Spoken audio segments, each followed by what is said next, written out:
할렐루야. 오늘 귀한 말씀을 전해주실 하웅원 선교사님은 스리랑카에서 17년 동안 선교하고 있는 선교사님이십니다. 기억하실런지 모르겠습니다만 스리랑카에 큰 쓰나미가 와서 제 기억으로 한 20만 명 정도, 그죠? 아닌가? 4만 명인가요?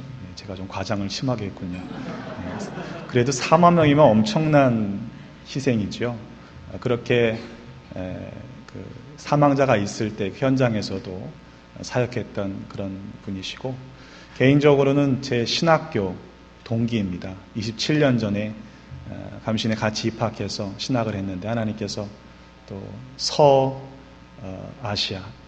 지역에 인도 밑에 있는 스리랑카에서 사역하도록 하나님께서 인도해 주셨고, 또 귀한 사역을 감당하고 있는 좋은 벗이기도 합니다. 주님의 초대라고 하는 말씀으로 선포하실 때 여러분 마음을 활짝 열고 아멘으로 화답하시는 모두가 되길 원합니다. 우리 올라오실 때 우리 할렐루야로 모시겠습니다. 할렐루야.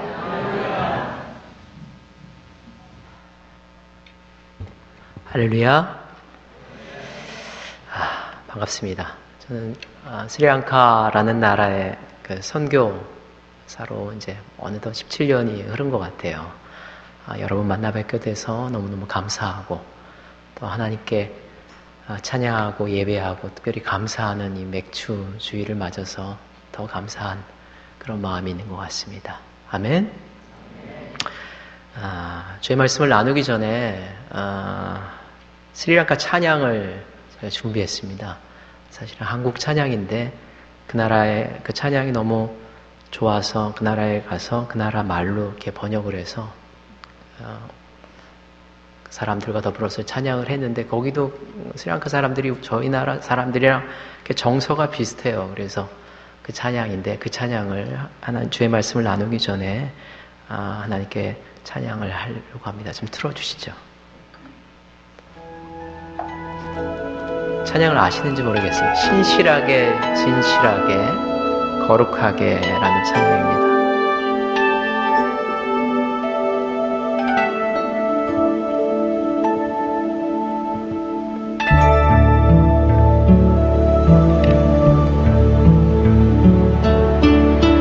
진실하게 진실하게 거룩하게 살게 하소서. 진실하게 진실하게 거룩하게 살게 하소서. 진실하게 진실하게 거룩하게 살게 하소서. 진실하게 진실하게 거룩하게 살게 하소서.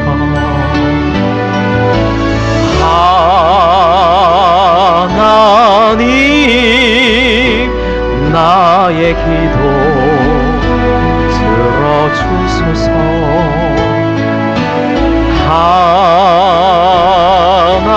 하나님 주의 길로 인도하소서. 수떡하마 사키어카마 마툴레이 파워티와 수떡하마 사키어카마 마툴레이 파워티와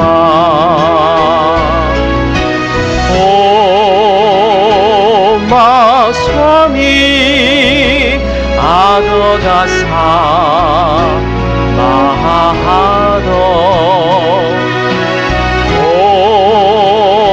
오마 스와미 알루카라 마토요.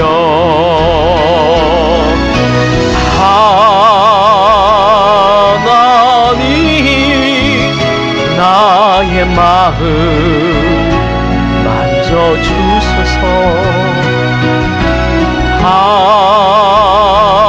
하나님 주의 길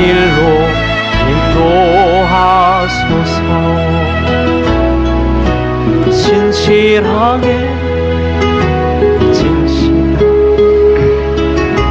거룩하게 살게 하소서.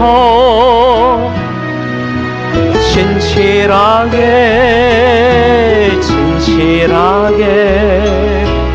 거룩하게 살게 하소서.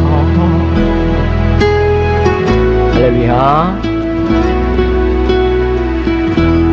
잠시 기도하겠습니다. 하나님께 예배 나온 이 자리에서 정말 하나님을 믿는 사람으로, 구원의 백성으로 그 부르심에 응답하여서 이 자리에 나왔는데, 하나님, 저희가 진실하고 거룩한 사람 되기를 소망합니다. 저희를 이 구원의 세계로 불러주셨는데 그렇게 살지 못한 자신들이, 그렇게 살지 못한 우리의 인생들이, 나의 모습이 주님 앞에서 안타까움을 고백하오니 주여, 예배 가운데, 말씀 가운데 저희를 다시 진실하고 거룩한 사람으로 만들어 주시옵소서. 이제 주의 말씀으로 성큼 다가갑니다. 하나님, 오늘 이 시간 저희가 꼭 들어야 돼.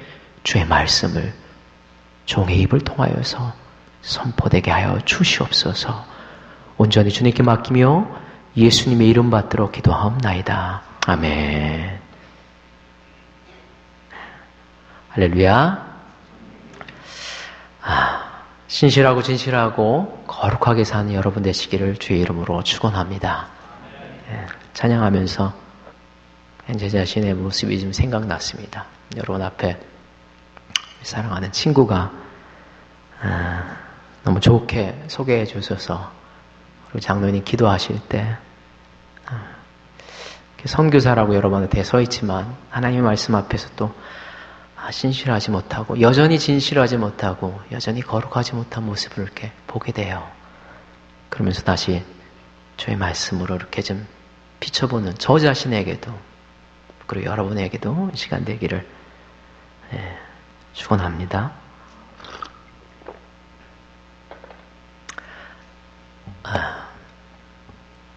이게 마음이 정리가 돼야 되는데, 너무 낯선 분들이랑 앞에 있어서 또, 어느 날인가, 2000년 전 어느 날인가, 예수님께서 이 땅에 오신 그때, 어느 날, 오늘 우리가 읽은 말씀, 그 어느 날인가, 자기를, 여기 성경에 보면은 예수님을 이렇게 에워쌌던 수많은 사람들이 있던 장면으로 시작이 돼요. 이거 좀 띄워두시죠. 그 다음 거. 어느 날인가 수많은 사람들이 예수님을 이렇게 따랐어요. 근데 여기 성경 말씀이, 성교지에서 이 말씀을 읽다가 제가 에워쌌다라는 단어가 이렇게 눈에 들어왔어요. 어느 날인가 예수님을 이렇게 에워쌌던 무리들이, 수많은 무리들이, 몇 명인지 몰라요. 수많은 무리들이 예수님을 에워쌀 때 예수님께서 그들을 이렇게 쳐다보셨다. 그렇게 오늘 말씀은 시작이 됩니다. 그리고 그들에게 쳐다보시고, 자기를 에워쌌던 사람들을 쳐다보시고, 그리고 툭 던진 이야기로 오늘 말씀이 시작이 돼요. 근데 여기서 이제 주목한 단어가 에워싼 무리가 나오고, 그리고 여기 배경의 말씀인데 예수께서 그들을 여기 있는 것처럼 보셨다. 이렇게 보신 거예요. 에워싼 무리를 이렇게. 2000년 전에 예수께서 무리를 보신 것처럼 오늘 저나 여러분이나 예수님 말씀을 들으러 온 이 자리에서 이렇게 쳐다보시는 것 같아요. 이 말씀을 읽으면서 예수님이 무리를 보셨다라는 거, 그 다음에 또 한 가지 제가 마음속에 드는 건 여기 배경으로 소개하고 있는데, 여기 성경에 등장하는 이름이 알려지지 않은, 숫자가 거명되지 않은 무리가 누굴까라는 생각이 맨 처음 들었습니다. 어느 날 묵상을 하면서 무리가 누굴까요? 설명이 되지 있지 않아요. 근데 예수님을 따라온 사람들이에요. 그리고 예수님을 에워싼 사람들이에요. 누굴까? 왜 그들은 예수님을 에워쌌을까? 근데 제 마음속에 주신 그 답은, 그들이 예수님을 이렇게 에워쌌을 정도니까 따랐겠죠. 그런데 그들은 예수님을 뭐라고 할까요? 자기의 필요를 위해서, 성경에 익히 우리가 알고 있는 것처럼 병 고치기 위해서, 물질을 얻기 위해서, 목청한 것이 있기 위해서, 하나님의 말씀을 듣기 위해서, 진리를 찾기 위해서, 뭔가 고상한 것을 얻기 위해서 저마다의 목적을 가지고 따랐어요. 그 사람들을 예수님께서 보시고 그 다음 거 넘겨주시죠. 그리고 두 번째 배경인데, 예수님께서 이게 18절에 보면 저편으로 건너가자라는 말씀을 하신 것이 오늘 말씀의 시작입니다. 저편으로 건너가자. 여기에도 썼지만 어느 날인가 이 말씀을 읽으면서 제가 좀 생각을 했습니다. 왜 예수님께서 저편으로 건너가자고 하셨을까? 오늘 성경 말씀이 18절부터 22절까지거든요. 근데 23절을 읽어보면 예수께서 배에 오르심에 제자들이 배에 올라타서 예수님과 더불어서 배를 타고 옮겨가는 이야기가 나와요. 그 다음에 이렇게 풍랑 만난 사건 있잖아요. 그러니까 여기 지명이 거론되지 않았지만 여기가 어디냐면 그 앞에가 배를 타고 건너가야 되는 그 거기예요. 이쪽 편. 그게 어딘지는 안 나와 있어요. 어딘지 기록이 되지 않았으니까 굳이 그게 어디냐를 물어볼 필요는 없어요. 다만 배를 타고 건너가야 되는 이 편에 있는 거예요. 거기 예수님을 맹목적으로 따랐던, 어떤 목적이 있어서 따랐던 수많은 사람들이 에워쌌어요. 그 에워쌌던 사람들을 이렇게 보시면서 툭 던진 이야기, 여기 명령이라고 했는데 뭐냐면 저편으로 가자라는 거예요. 왜 그랬을까요? 어느 날인가 이 말씀을 읽으면서 그에 대해서 생각을 했습니다. 오늘날의 시각은 아니에요. 오늘날은 내가 예수님이었다면, 제가 예수님이었다면, 이 당시라면, 오늘날 이렇게 목회할 때, 선교 사역할 때, 무리가 에워쌌을 정도가 됐으면 그 사람들과 더불어서 목회의 목적이, 복음의 목적이 저쪽 편으로 가는 거라면 어떻게 해서든지 그 사람들을 다 데리고 갈 방도를 생각했을 거예요. 23절에 예수께서 배에 오르심에 제자들이 올랐더라는 걸 보면은 배가 거기에 몇 개가 준비되어 있는지, 사람들이 배가 몇 개 준비되어 있는 거를 가지고 그 배를 타고 넘어갈 수 있는지에 대한 설명이 없어요. 설명이 없더라도 생각해 볼 수 있는 거는 이거는 거의 불가능에 가까워요. 수많은 사람들이 운집했는데, 에워쌌는데 그 사람들을 다 데려갈 마음이 없으셨던 거예요. 왜 그랬을까? 말씀을 읽다가 이게 8장이잖아요. 8장, 그 다음에 9장, 마태복음 10장에 넘어가면 그 이유를 알아요. 10장 1절에, 마태복음 10장 1절에 예수께서 12를 따로 부르사 그들을 제자로, 12제자죠. 12제자로 세우신 말씀이 나와요. 마태복음 1장서부터 시작된 예수님의 공생애의 활동, 갈릴리에서 시작된 그 공생애의 기간이 마태복음 10장을 넘어서는 예루살렘을 이루는, 고난과 부활의 길을 이루는 그 길로 이렇게 넘어가는 그 시점이에요. 수많은 사람이 예수님을 따라왔어요. 병 고치기 위해서, 자기의 목적한 것을 위해서, 물질을 얻기 위해서, 문제를 해결하기 위해서. 그런데 그들에게 예수님께서 툭 던진 한마디, 나와 함께 저편으로 가자. 제가 어느 날인가 이 말씀을 읽다가 깨달았어요. 이거는 예수님께서 그들 가운데, 무리 가운데 정말 참답게 예수님을 따르려고 하는 사람들, 성경에서 그들을 제자라고 합니다. 제자들을 솎아낼 요량으로, 솎아낼 목적으로 말씀하시는 거구나. 이거는 주님의 초대구나. 그래서 오늘의 설교 제목이 주님의 초대인데, 주님께서 자기를 따라온 사람들을 측은히 보시고 안타깝게 생각하시고 그들 가운데 정말 참답게 믿음의 길로 성큼 나설 그 사람들에게 어려운 숙제를 내고 계신 거예요. 초대를 하고 계신 거예요. 솎아내기 위해서. 그런 과정이 있은 다음에 드디어 마태복음 10장에 제자들을 따로 부르사라는 말씀이 등장을 하고 있는 거예요. 그래서 오늘의 설교의 제목은 주님의 초대입니다. 한번 해보겠습니다. 나와 함께 저편으로 건너가자. 2000년 전에 예수님께서 이 편에 있는 사람들에게 초대하십니다. 그리고 오늘 여기 템파에서, 플로리다에서 하나님의 말씀을 들으러 온 여러분, 저도 마찬가지고 오늘 동일한 목소리로 우리를 초대하십니다. 우리가 있는 이 편에서 보다 성숙한 믿음의 단계인 저편으로 주님의 초대, 할렐루야, 주님의 초대 받으실 준비가 되셨나요? 아멘. 제가 아직도 좀 어색합니다. 아멘도 좀 크게 해주시고. 주님의 초대로 이 말씀을 읽었어요. 이건 주님의 초대구나. 내가 주님의 초대를 들어야 되겠구나. 그리고 읽었는데 이 말씀은 예전에도 많이 읽었죠. 그랬더니 주님의 초대라는 말로 생각을 하고 읽었더니 예전에 알지 못했던 것이 이렇게 깨달아지더라고요. 주님의 초대에 반응했던 사람들의 면면이, 얼굴들이 보이더라고요. 그들의 대화가 보이더라고요. 그리고 그들의 단계가 보이더라고요. 믿음의 단계. 봤더니 4단계의 사람들을 오늘 말씀을 통해서 볼 수 있어요. 첫 번째 단계는 무리의 단계입니다.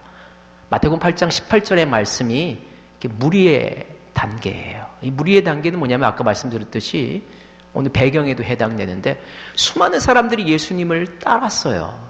근데 그들을 그냥 간단하게 얘기합니다. 무리라고. 무리.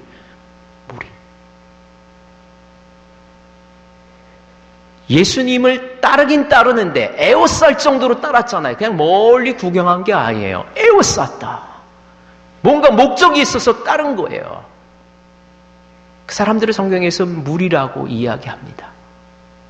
그런데 그는 예수님에 대한, 예수님이 가지고 계신, 예수님께서 이 땅에 오신 그 진리의 말씀과는 상관이 없어요.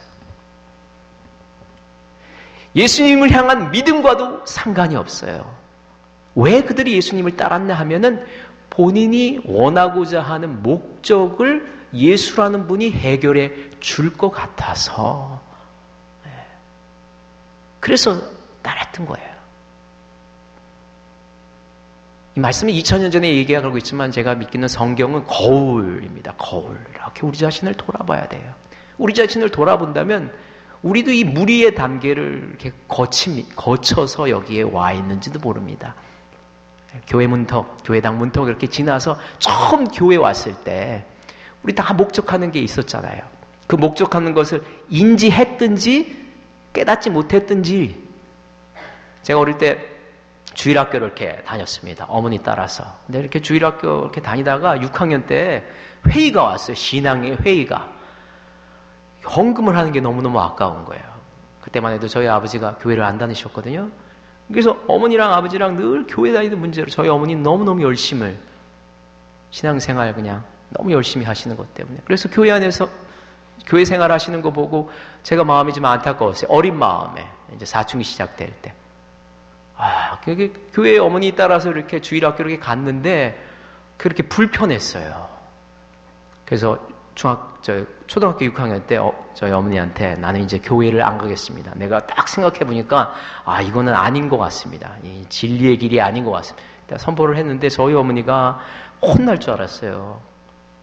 근데 혼을 안 내시고 그래, 그러면 너가 이제 많이 컸으니까 네가 한번 생각해 보고 그 다음에 참답게 이제 교회 다닐 마음이 있으면 그때 와도 된다. 저희 어머니가 그때 돌아보면 참 감사했어요.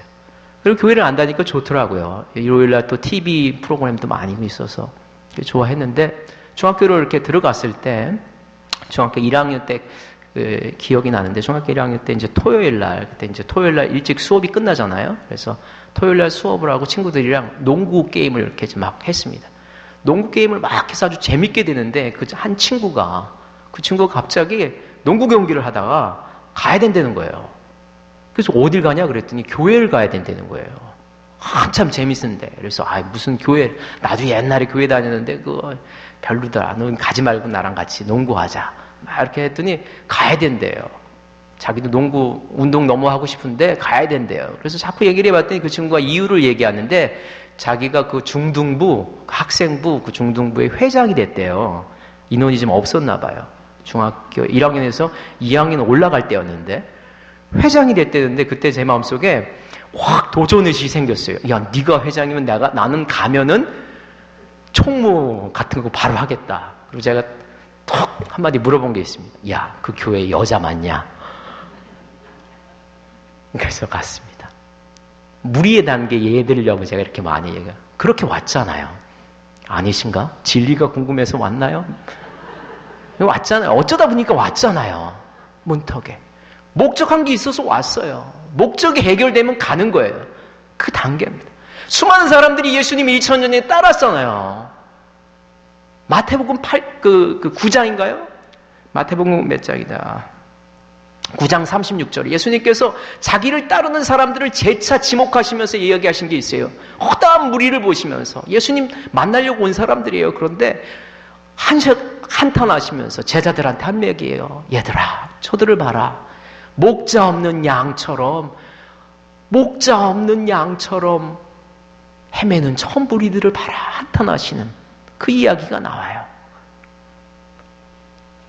목자 없는 양, 무리. 이 무리의 단계입니다. 다 저희가 그렇게 여기 왔습니다. 이 무리의 단계에 있는 사람들은 목적 때문에 이렇게 왔어요. 그런데 그들에게 예수님께서 초대하십니다. 이 편에서는 안 되겠으니 나와 함께 어디로 가자고요? 저편으로. 한번 읽겠습니다. 저편으로 건너가자. 여기는 제가 이렇게 보니까 무리의 단계는 없으신 것 같아요. 할렐루야? 아닌가? 혹 무리의 단계. 궁금해서 처음 나와서 도대체 여기가 뭔가 하고 나오신 분이 있다면 2000년 전에 그날에 예수께서 인자한 눈길로 형제여, 자매여, 아들아, 이복의 친구 나와 함께 저편으로 가자 라고 하셨던 그 초대를 응답하신 여러분 되시기를 주의 이름으로 축원합니다. 첫 번째 단계, 무슨 단계요? 무리의 단계. 그랬더니 성경에 두 번째 단계에 있는 사람이 등장합니다. 혹시 성경 펴셨으면 한번 읽어보겠습니다. 19절 다 같이 19절 시작. 한 서기관이 나와 어디로 가시든지 저는 따르리이다. 한 서기관이, 이 성경 마태복음 8장 18절부터 이렇게 펴놓으시기 바랍니다. 한 서기관이, 이름이 안 나옵니다. 누군지 궁금하지 않아도 돼요. 다만 그의 직업이 뭐죠? 서기관, 율법학자. 서기관이 뭐냐면 율법, 하나님의 말씀, 구약성경이죠. 우리에게는 구약성경에 도통한 사람. 근데 서기관은, 율법학자는 도통했을 뿐만 아니라 다른 사람을 가르칠 수 있는 사람. 오늘 초대라는 말씀으로 본다면 깨달은 사람, 예수님의 말씀을 깨달은 사람. 두 번째 단계가 서기관의 단계인데, 이 사람이 어떤 사람들이냐면 교회 안에 이렇게 무리의 단계로 왔어요. 예를 들자면 거기 여자 많냐? 라고 해서 이렇게 갔던 것처럼. 그랬더니 신앙생활을 하게 되는 거예요. 처음에 몰랐는데 나날이 나아가면서 성경도 읽게 되는 거예요. 처음 초신자들이 성경이 얼마나 어려워요. 근데 시간이 지나면서 목사님의 설교를 통해서, 성경봉을 통해서, 매주 드려지는 예배를 통해서 성경 말씀이 깨달아져요. 왜 주님께서 이 땅에 오셨는지, 성경이 도대체 이야기하는 그 진리의 말씀이 무엇인지, 나의 인생이 무엇인지 그걸 깨달아요. 그 깨달은 사람이 누구예요? 서기관. 2000년 전에, 오늘날에는 깨달은 사람. 그가 이야기합니다. 이 무리는 잠잠했습니다. 여보기들 나와 함께 저편으로 건너가자라는 주님의 초대에 무리는 잠잠했지만 그 중에 한 명이 나오는데 그 서기관, 깨달은 사람이 주님의 초대를 알아채요. 아, 주님과 더불어서 저편으로 가는 것이 무슨 의미인지를 알아채요. 그리고 얘기합니다. 선생님이요, 선생님이 가시는 곳이 그 어디든지 내가 함께 따라가겠나이다. 저편으로 가자고 그랬는데 저편뿐만 아니라 어디든지 내가 쫓아가겠습니다라는 대답을 해요. 명답이죠, 명답. 그런데 말이죠, 20절에 예수님께서 대답하시는 것은 조금 다른 각도의 이야기를 합니다. 20절 한 번 더 읽어보겠습니다. 시작. 예수께서 이르시되 여우도 굴이 있고 공중의 새도 거처가 있으되 인자는 머리 둘 곳이 없다 하시더라. 19절을 언뜻 생각하면 명답이에요. 정확한 답. 저편으로 가자고 그랬는데 선생님이 가시는 곳이 저편이면 저편, 다른 편은 어디든지 간다고 했는데, 그런데 예수님의 대답은 이거와 달라요. 이 말씀 읽으면서 곰곰이 고민했습니다. 왜 그랬을까? 왜 예수님이 이런 답을 주실까? 여우도 굴이 있고 공중에 나는 새도 거처가 있을 때 인자가 누구죠? 예수님. 나는 머리 둘 곳이 없네. 무슨 뜻일까? 이 얘기를 묵상하다가 저한테는 이렇게 들리더라고요. 이보게 친구, 자네가 그렇게 혼장담하게 나를 따라온다고 하는 그 길이 도대체 그 길이 어떤 길인지 자네 정말 아나? 그 길은 고난의 길이라네. 그 길은 영광이 없는 어두움의 길이라네. 슬픔과 비탄의 길이라네. 그런데 자네 그래도 나와 함께 가려나? 여기 두 번째 초대가 읽혀지더라고요. 교회 안에 두 번째 단계, 이 서기관의 단계는 교회 생활을 이렇게 하다 보면, 오래 하다 보면 알아요, 깨달아요. 뭐 예를 들어서 오늘 본문 말씀이 마태복음 8장이다. 교회 생활을 오래 10년, 20년 하신 분들은 마태복음 8장 18절부터 있는 본문을 딱 보는 순간 목사님 설교 안 들어도 오늘 이렇게 서론은 이렇게 본론은 결론은 아마 이렇게 되는. 그런데 그가 가진 문제가 뭘까요? 여기 있는 것처럼 알긴 아는데 깨달았는데 그 안에 겉으로는 선생님이요, 선생님이 가시는 곳은 어디든지 가겠습니다라고 이야기하지만 그 심중을 꿰뚫는 예수님한테 발견된 그 사람의 참된 자아는 그 안에 펄펄펄 살아 숨쉬는 믿음이 없는 자. 아니, 예전엔 믿음이 있었는데 믿음이 잠자는 자, 죽은 자. 책망이 아닙니다. 믿음 없는 자요 라고 예수님께서 책망하는 게 아니에요. 초대하고 계세요. 깨달은 거 굉장히 중요합니다. 알지 못하고 맹목적인 믿음이 얼마나 무서워요. 진리를 깨닫는 사람이 중요해요. 서기관의 단계는 너무너무 중요합니다. 그런데 그 단계에 있는 사람에게 예수님께서 재차 초대합니다. 형제요, 자매요, 나와 함께 저편으로 이왕에 그리스도를 믿는데, 하나님을 믿는데 그 인생을 결단하고 나와 함께 저편으로 가세나. 할렐루야. 여러분의 단계가 어디 있나요? 두 번째 단계, 서기관의 단계. 여긴 서기관의 단계도 훌쩍 넘으신 분들만 있는 것 같아요. 혹 서기관의 단계에 있다라고 한다면, 이왕에 그 진리를 깨달은 분이 있는데 아직도 믿음으로 결단하지 못하는 분들이 있다면 두 번째 단계에서 세 번째 단계로 올라가신 여러분 되시기 바랍니다. 두 번째 단계에 초대했더니 그 다음에 등장하는 사람이 있었어요. 한번 21절 읽어보겠습니다. 시작. 제자 중에 또 한 사람이 이르되,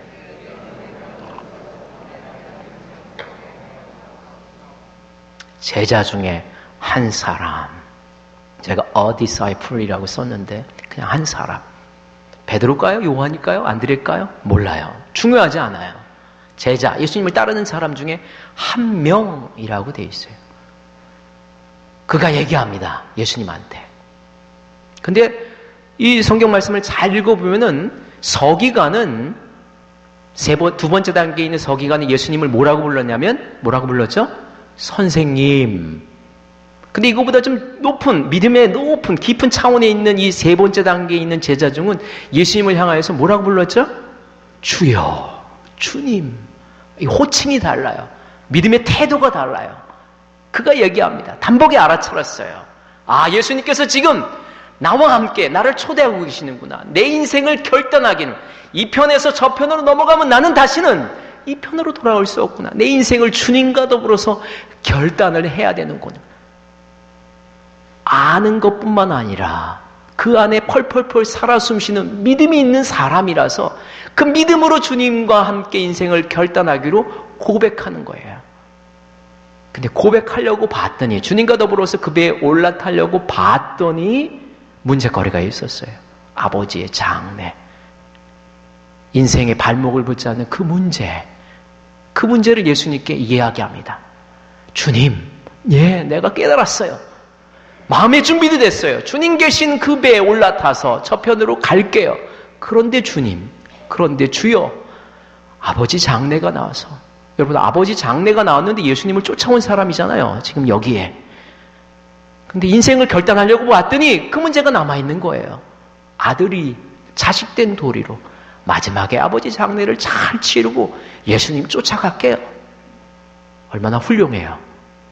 근데 우리가 알고 것처럼 22절 우리가 읽어봤지만 예수님께서 그에게 대답한 대답은 너무 진지합니다. 잘한 말씀, 너무 유명한 말씀이죠. 죽은 자들은 죽은 자들에게, 그런데 너는 누구를? 나를 따르라.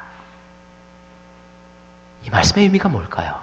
초대라는 의미로 한참 고민하고 묵상한 가운데 저에게 발견된 말씀은 세 번째 단계의 사람입니다. 이 사람은 누구냐면 예수님을 무리의 단계를 거쳐서 서기관의 단계를 거쳐서 깨달았어요. 말씀을 깨달았어요. 진리의 말씀을 깨달았어요. 예수님이 참 구주인 것을 아세요. 그리고 그 마음에 영혼 깊숙이 예수님을 믿어요. 깨달은 사람은 선생님이었어요. 길을 비춰주는 선생. 근데 믿음이 있는 사람은 선생이 아니에요. 주요, 주님이에요. 내 생명을 구원할 그분. 근데 이 사람에게 문제가 있었는데 그게 뭐냐면 삶의 발목을 붙잡는 그 문제를 돌아봐요. 창세기 등장하는 노체 아내처럼.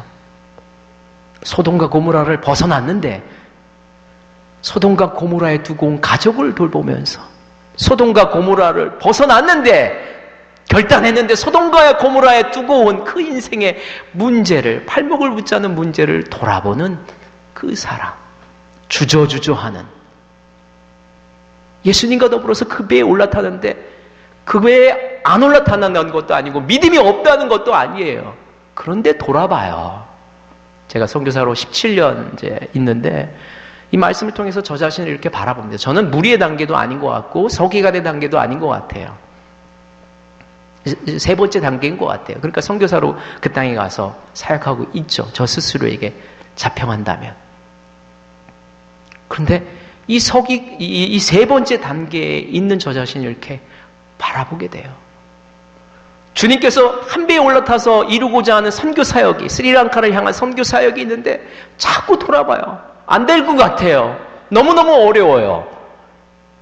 그래서 예수님한테 이야기합니다. 하나님, 내일 하면 안 될까요? 예수님, 너무 힘들어요. 다음 달에 할게요. 아시잖아요. 제 형편. 내년에 하면 안 될까요? 5년 있다 하면 안 될까요? 무르익어서 때가 돼서 그때 하면 안 될까요? 세 번째 단계. 제자예요, 제자. 예수님을 믿고 따르는 자예요. 그런데 삶의 발목을 붙잡는 그 문제에 자꾸 돌아봐요. 사실은 오늘 22절까지 읽었는데 여기서 끝나면 우리가 위안을 받습니다. 2000년 전에 예수님을 직접 목격하고 그분의 음성을 들었던 그 제자도 실패했잖아요. 우리처럼. 근데 안타깝게도 22절까지 읽었지만 성경 말씀은 23절로 연결이 돼요. 23절 한번 읽어보겠습니다. 시작. 배에 오르심에 제자들이 따랐더니. 네 번째 단계입니다. 누군진 몰라요. 몇 명인지도 몰라요. 그런데 중요한 것은 예수께서 배에 오르심에 따랐던 사람들이 있었다는 거예요. 무리의 단계를 지나서, 서기관의 단계를 지나서, 주저주저하는, 아직도 결단하지 못하는 제자의 단계마저도 지나서 예수님이 계신 그 배에 올라탔던 그 사람들이 있었다는 거예요. 저 자신을 돌아봅니다. 저는 세 번째와 네 번째를 오락가락하는 것 같아요. 그 배에 올라탔더라도 다가오는 풍랑을 보고 내리고 다시 올라타고. 우리 사랑하는 성도 여러분, 여러분의 모습은 어떠신가요? 이 말씀을 읽으면 사실 믿음의 단계가 이렇게 마치 첫 번째 단계, 두 번째, 세 번째, 네 번째에서 완성처럼 보이지만 사실은 네 번째 단계가 완성의 단계가 아닙니다. 어쩌면 시작의 단계예요. 마태복음 8장 23절은 오늘 말씀의 결론이기도 하지만 새로운 이야기의 시작이기도 해요. 여러분 아시는 것처럼 예수님께서 배에 오르시고 제자들이 배에 올라타서 그 저쪽 편으로 건너가잖아요. 그때 무슨 일이 일어나죠? 풍랑이 일어요. 풍랑이. 예수님 믿고 인생을 결단하고 그 배에 올라탔는데 풍랑이 일어요. 풍랑이. 완성이 아니라 시작이에요. 어려움이 와요. 고뇌가 와요. 예수님 더불어서 하면 모든 게 다 해결될 것 같은데 그렇지 않더라고요. 그런데 중요한 것은, 제가 깨달은 것은 그 풍랑 가운데 있다고 할지라도, 고난 가운데 있지라도, 깊은 고뇌 가운데 있다고 할지라도 지금 거기에 누가 계세요? 예수님이 계신 그 배에 내가 올랐다. 풍랑이 일지라도, 고난이 일지라도, 그게 오늘 말씀의 중요한 부분입니다. 그 다음 거 넘겨주시고. 사랑하는 성도 여러분, 여러분의 단계는 어디에 계신가요? 모르겠습니다. 그리고 이걸 제가 점검해야 될 위치도 아니고 그런 것도 아닙니다. 근데 오늘 저를 주일 예배 설교사로 세워주셨으니까 제가 마땅한 책임이 있잖아요. 저는 저 자신을 돌아보게 됩니다. 제가 화요일날 새벽에 다시 이제 스리랑카로 한 34시간 걸리더라고요. 집까지. 34시간 또 가야 되는데, 가서 오늘 말씀 저 자신에게 다시 합니다. 오늘 맨 처음에 찬양했던 것처럼 진실하고 신실하고 거룩하게 살기를 원해서 다시 주님께서 그 땅에 계시더라고요. 스리랑카 맨 처음에 갈 때 비행기에서 언더우드 아펜젤러의 마음이 되길 기도했어요. 제가 그 땅 도착하면은 그 땅이 확 뒤바뀔 줄 알았어요. 그렇지 않더라고요. 고난과 역경이 말할 수 없이 밀어닥치더라고요. 그런데 거기에 이미 주님께서 저편으로 건너가기 위해서 스리랑카 선교라는 그 배에 이미 올라타고 계셔서 저를 초대하시더라고요. 저는 다시 그 땅, 여긴 태평양인데 인도양에 있는 그 스리랑카 땅, 이미 주님께서 가고 계신 그 배에 다시 성큼 올라가서 주님께서 원하시는 믿음의 저편으로 열심을 다해서 선교하고 사역하고 믿음 생활할게요. 여러분 기도해 주시고 성원해 주시길 바랍니다. 저는 여러분한테 결단합니다. 그리고 저를 설교사로 세워주셨으니, 강사로 세워주신 제가 여러분에게 아무런 권한이 없지만 진지하게 묻습니다. 제가 그거 해야 되는 사람이니까요. 여러분 어떤가요? 오늘 처음 뵀습니다. 다시 못 볼 거예요 아마. 그래도 묻습니다. 이왕에 예수님 믿고 이 땅에, 한국 땅도 아니고 미국 땅에서 신앙생활을 하고 있는데, 하나님께서 여러분을 부르셨는데, 어떤 의미인지도 모르고 무리의 단계를 거쳐서, 서기관의 단계를 거쳐서, 제자의 단계를 거쳐서 여기 앉아 있는데 어디 계신가요? 왜 우리는 여기서 하나님을 이야기하고 주의 말씀을 들으려고 하나요? 오늘 여러분에게 포기하지 않으시고, 책망이 아니에요, 꾸지람이 아니에요, 너무너무 사랑스러운 인자한 마음으로 초대하시는 주님의 음성에 응답하는 여러분 되시길 주의 이름으로 축원합니다. 주께서 초대하십니다. 예복의 친구, 형제여, 자매여, 나와 함께 저편으로 건너가세. 할렐루야. 주님 계신 그 배에 올라타는 여러분 되시기 바랍니다.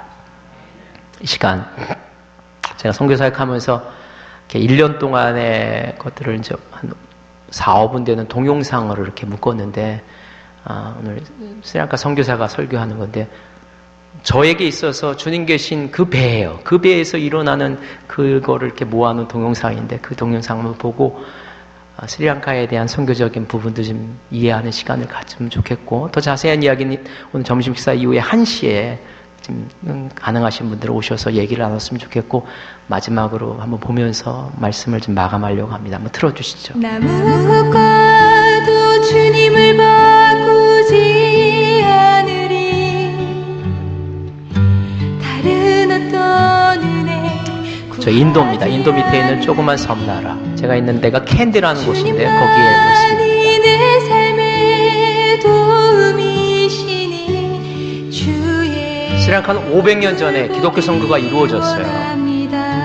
네, 안타깝게도 500년 전에 이루어졌는데도 아직도 기독교 인구가 2%가 채 안 돼요. 아름다운 나라입니다. 인도양의 진주라는 별명을 가지고 또 다른 별명이 있는데 인도양의 눈물이기도 해요. 50m마다 불상이, 우상이, 하나님과 상관없는 인생을 사는 사람들이 너무너무 많은 나라 스리랑카. 오늘 처음 들으셨겠지만 그 땅을 향한 우리의 중보 기도에 우리의 선교 사역이 있는 이유가 있습니다. 사실은 우리만 예수님이 있는 것 같지만 지구 반대편에 있는 그 땅에도 하나님을 믿는, 아니 하나님을 믿어야 되는 사람들이 너무너무 많아요.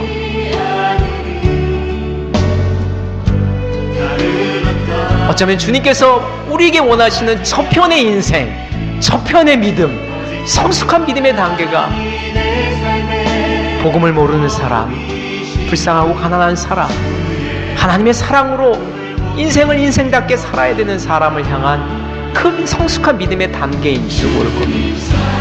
그 땅에서 복음을 열심히 전하다가 여러분 앞에 섰습니다. 그리고 다시 돌아갑니다. 여러분 기도해 주시고 여러분이 처한 장소에서 선교적인 삶을 감당하는 그런 분들 되시기를 축원합니다. 저는 신학교 사역을 주된 사역으로 합니다. 그리고 신학교 학생들 여러분서 교회 개척하는 사역을 합니다.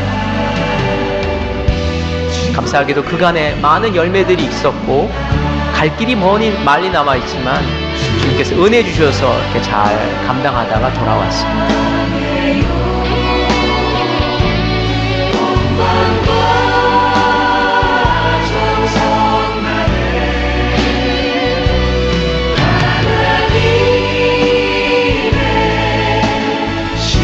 이 모습은 교회 개척을 해서 한 12개 교회 개척이 됐는데 그 12개 교회 개척이 한 9년 동안의 과정에서 800명으로 성장을 해서 여기 청소년들을 모르고 130명 청소년 집회를 했던 모습입니다.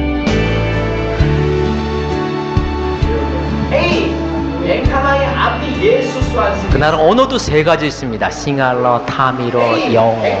그래서 이렇게 통역이 또 있어요.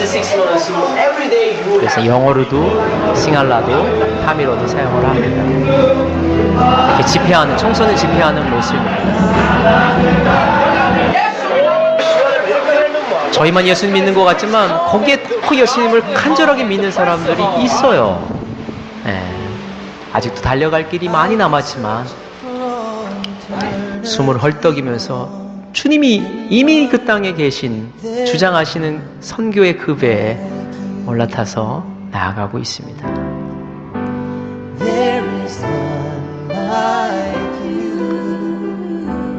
제가 와보니까 너무 멀어서 여러분을 감히 초대하기가 두려운데 또 혹 압니까?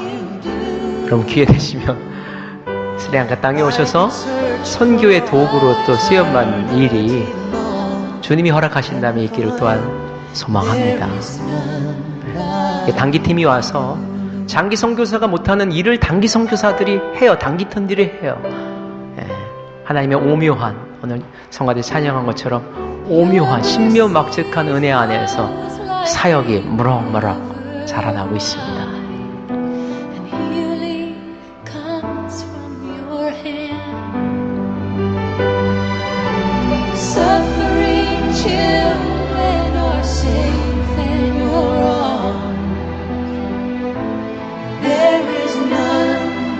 이 길을 함께 이제부터 할 여러분이 있어서 행복합니다.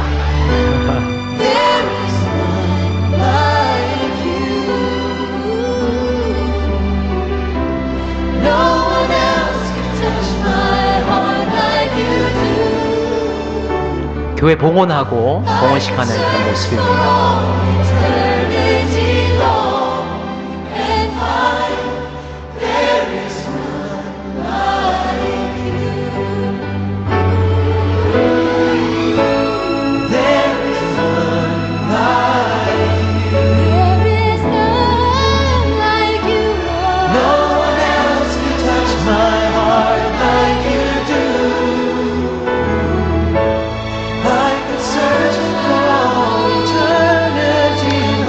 천년 어느 날 예수께서 자기를 에워싼 우리를 향하여서 초대장을 주셨어요.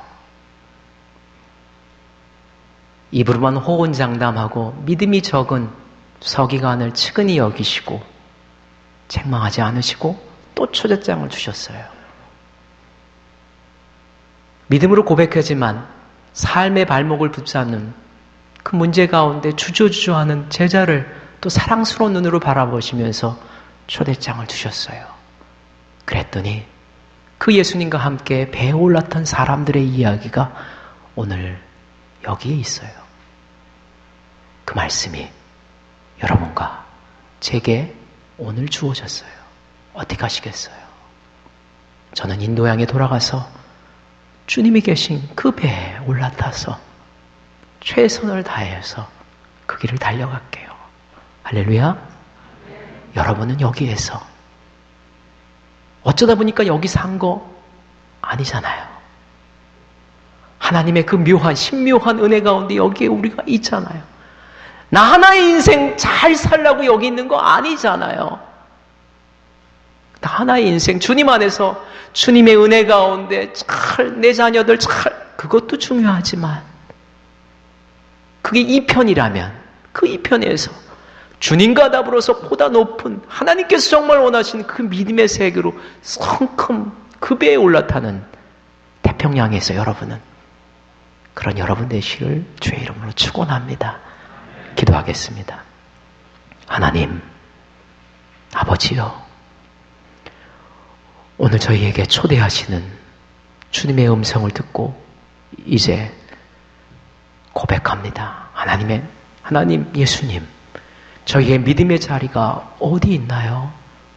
그 어느 곳에 있든지 주님의 초대장 부여잡고 주님 계신 그 배에 성큼 올라타기를 결단하오니 하나님 인도양에 있는 스리랑카에서도 이곳 미국에서도 이 교회를 통하여서 선교 사역을 통하여서 놀랍게 역사하시는 주님의 은혜 그 배에 함께 올라타서 믿음의 완성을 향하는 저희들 되게 하여 주시옵소서.